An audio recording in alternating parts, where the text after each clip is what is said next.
にちは。いつも私のチャンネルにいらしてくださってありがとうございます。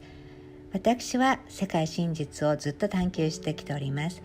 2001年9月11日、何千人も犠牲者が出た同時多発テロ事件。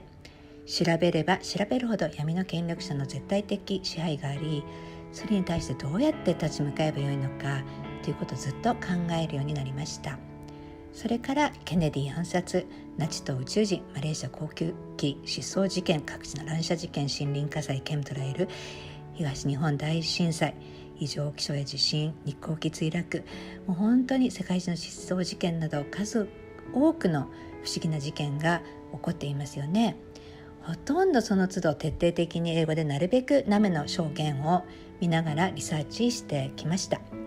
UFO も何度も見ています。2016年、スイスにいましたけれども、トランプとヒラリー・クリントンの大統領選の時、自分でいろいろ調べて、ヒラリーとクリントン財団の悪事の数々、そしてそれを暴こうとした人たちの何十人も不審な死、なんといっても子どもの誘拐、さらにその子どもたちの虐待といったもの、ピザゲート、そして子どもが誘拐されても地元の警察も FBI も、味方してくれないとか、 MK ウルトラとかスーパーソルジャーと、もう本当に、次々と、徹底的にリサーチをしてきました。2016年大統領選の時にトランプが勝つだろうと思ったし、当選してからも一貫してブレスにトランプを応援しています。Q の登場によってますます希望が持てるようになり、光の銀河連合の応援もあって、愛と光あふれる新しい地球に行けそうです。コロナウイルスのパンデミックによって多くの方々が世界の真実に目覚め始め、大変嬉しく思います。私も皆様に世界の真実を伝えたく、4月頃から無料で、YouTube に動画を上げ始めました。そのためにかなりの時間を使ってるんですよ。人類解放のためにとにかく、みんなに伝えなきゃという思いで自分のエネルギーと時間を捧げてきました。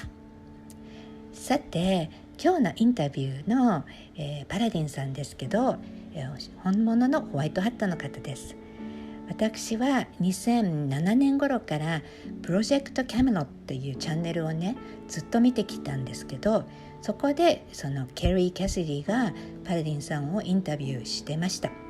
でその時にホワイトハットだということで本当に真剣に聞いて、でそれから私もインタビューできたらいいなと思っておりましたので、今回その夢が実現いたしました。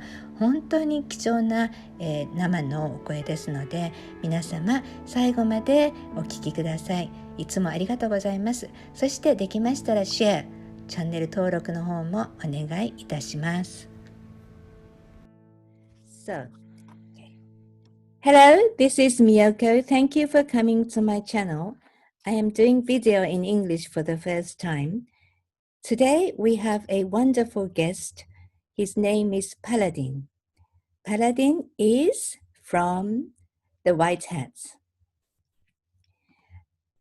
And before I ask Paladin to come onto my show, I would like to show a video that he has posted on his website.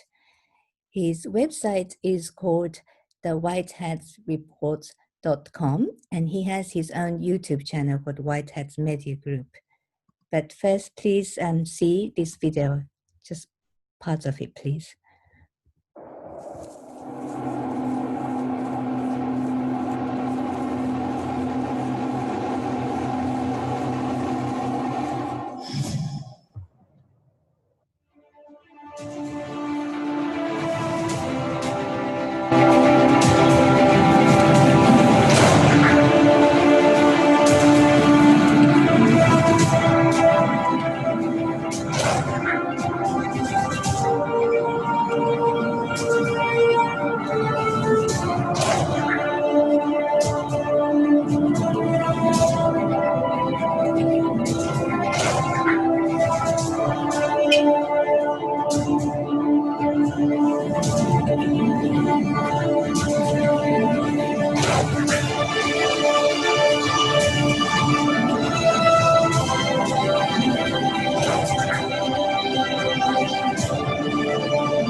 Paladin, could you come out and say hello? Hello, Japan. I'm glad to be here. Thank you for inviting me. Thank you. It is extremely wonderful and honored to have you on my show. And I might ask questions that you might not be able to answer because of your position and status. So in that case, please just say you know, but you can't answer. Okay. First of all, I would like you to briefly introduce yourself and about the White Hat and White Hat reports, please. Okay, this is Paladin. We have been, we started 10 years ago. Next month will actually be 10 years. We posted our first report in November of 2010.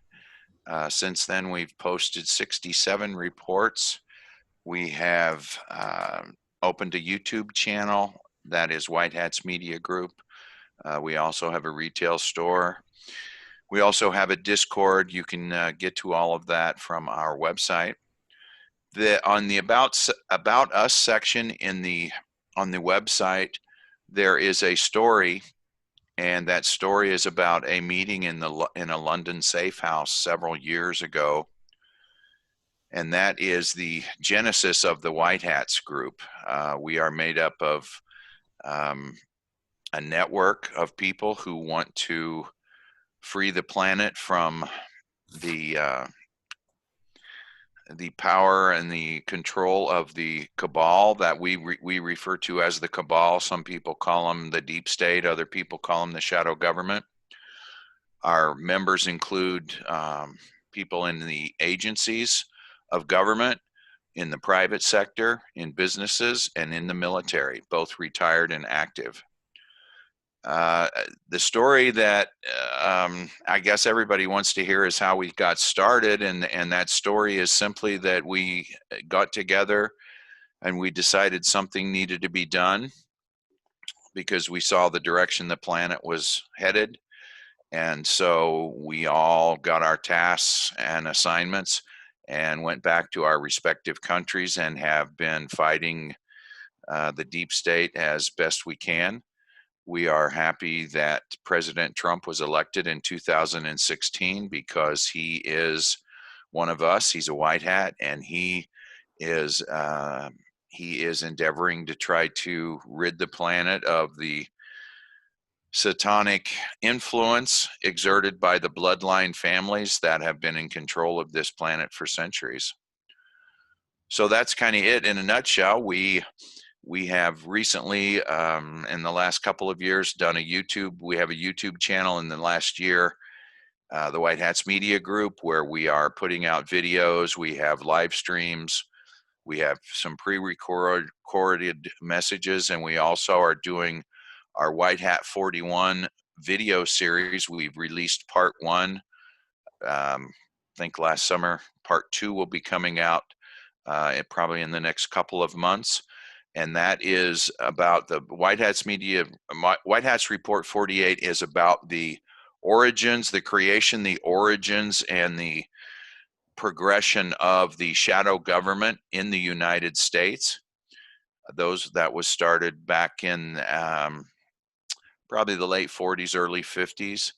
It was coordinated with people in the United States who had, in 1933, tried to get a major in the Marine Corps, or a general in the Marine Corps, to put together an army to basically overthrow the United States government. And that major was, or that general was Major Smedley Butler of the Marine Corps. He was a World War I hero.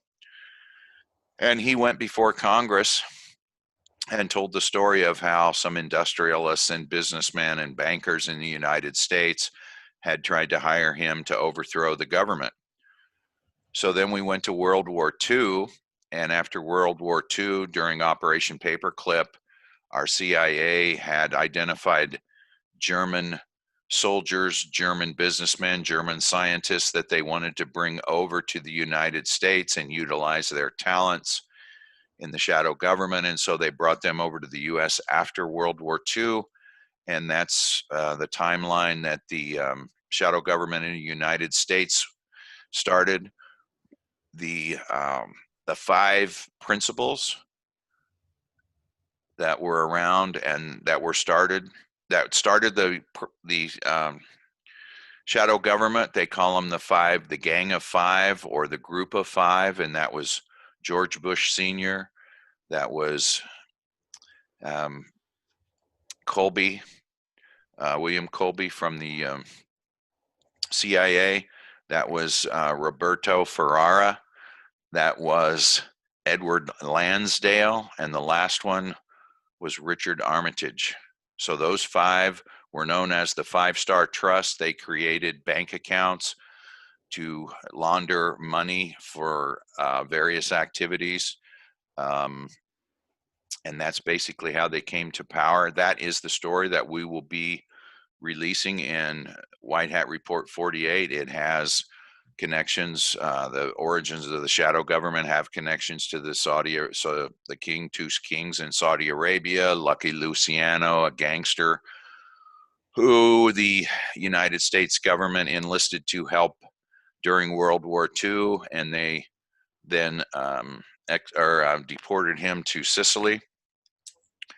So that's kind of the story. I could really get going into the shadow government, but that's what White Hat Report 48 is, and we were going to put it out in a report series because it's very long, it's very complicated, but we decided to do it in a video series. So we had started releasing that. We've done part 1, and we were going to do part 2, and then the COVID hit, and so we have sort of delayed the release of part 2.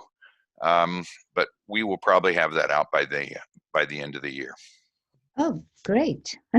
By the end of this year? Yes. Oh, so you're working on that? Yes, we are. We're working on part 2. There's probably going to be at least 4 parts, maybe 5.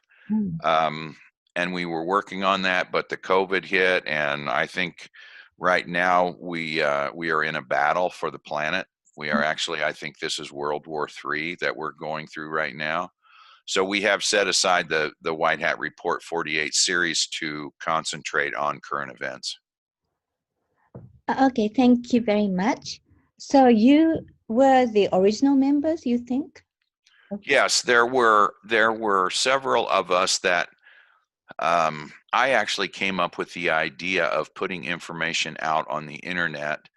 And so there was probably a core group of 7 or 8 of us who made that happen. Myself and T-Man, I think as he's known, wrote the first 47 reports, and I have written all the reports since then. In 2012, T-Man left the group as far as the White Hat's media function because he had other responsibilities and other things that he needed to address and take care of. So the way we wrote our reports for the first 47 reports were we had intel coming in from various sources. That intel was given to myself and T-Man, and then we wrote the reports up. We would send the drafts of the reports back to the people who had supplied us with the intel to make sure that we were describing the situation accurately. And once they gave the approval or they made changes or edits, we posted the reports. A lot of times we would get a call in the afternoon or the evening and say, we're going to put out a report tonight. And then we would get the raw intel, and T-Man and I would write the report and try to get it up by the end of the day, because a lot of times our reports talked about things that were happening that same day, that had already happened that day. And the objective of the reports were to, number one, let the cabal know that we knew what they were doing because we were reporting on it right away. We also wanted to let the law enforcement know that we knew that they were committing crimes, and we also wanted the governments to know that we knew they were committing crimes. So as that went forward, we then started releasing some documents. I think one of the One of the best series we experienced as far as information was the $15 trillion that Lord James in the House of Lords talked about on February 16th of 2012. There is a 10-minute video out there of him making his very famous speech asking for an investigation of the 15 trillion. In our White Hats report 36 and 41, demonstrate some paperwork, the copies of the SWIFTs. There were three $5 trillion SWIFTs that were issued between April and May of 2009. And they were backed up by non-existent gold. So we were basically demonstrating that the Federal Reserve was committing fraud. They created $15 trillion out of thin air. They sent it through JP Morgan over to the Royal Bank of Scotland in Europe to a group called Pure Heart Investments Limited. And when we went down the road to investigate who Pure Heart's Investments Limited was, that's when we found the Gang of Five story and the Five Star Trust, and that is what we will be releasing in parts 3 and 4 of the White Hat 48 video series. So that's what the White Hat Report 48 was. In our reports, we have exposed government officials, we have exposed presidents, we have exposed banks, we have disclosed in, I think it's White Hat Report 63. If anyone out there is familiar with trading programs, we released a contract of a trading program, which is the first time that we know of in history that a trading program contract has been put into the public sphere. We also released in that same report a follow-up contract that was related to the first contract. The contract that the one contract that we released that was dated 2003 included Alan Greenspan and Robert Rubin and Jeffrey Geithner, the former head of the Treasury of the U.S. The second contract had Barack Obama and Joe Biden and Janet Yellen's signatures on it. So if you get a chance, you should go look at White Hat Reports 36, 41, and 63 if you would like to see some documents. And that's just a small example of the documents that we possess and that we will be releasing in the future, in future reports, and also in our White Hat Report 48 video series. Okay, thank you very much indeed. That's lots and lots of work since 2010. It must have been a lot of work for you and all your team, and also quite dangerous, maybe a little bit risky because you put it out the report right away. Yes, it has been dangerous. We have lost some team members since 2010. There was one subject that we were talking about on our reports that caused a big stir with a financial company, and as we understand it, they put out a contract on us. But we've survived, and we're still here, and we're still going.